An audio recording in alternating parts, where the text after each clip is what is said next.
Hey everyone, welcome back. In this video, I'll show you how to connect LocalSend on the same Wi-Fi network step by step. Connecting your devices to the same Wi-Fi is the key to discovering nearby devices and transferring files quickly with LocalSend. So let's get started. First, make sure LocalSend is installed on all the devices you want to connect. This works with Windows, Android, iPhone, macOS, and Linux. Once the app is installed, connect every device to the same Wi-Fi network. Double-check that they're connected to the exact same network and not to different Wi-Fi connections or a guest network. Next, open the LocalSend app on each device. Give the app a few moments to scan the network. If everything is set up correctly, your nearby devices should automatically appear in the device list without any additional configuration.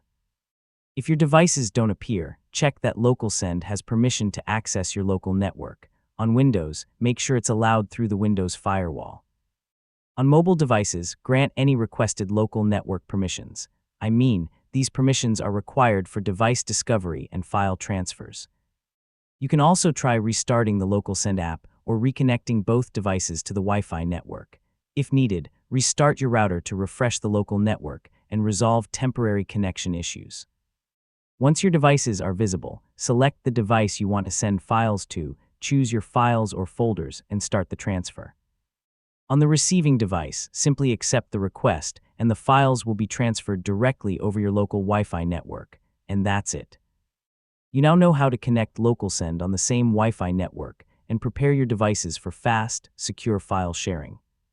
If this guide helped you, don't forget to like the video, share it with others, and subscribe for more simple tech tutorials. Thanks for watching, and I'll see you in the next one.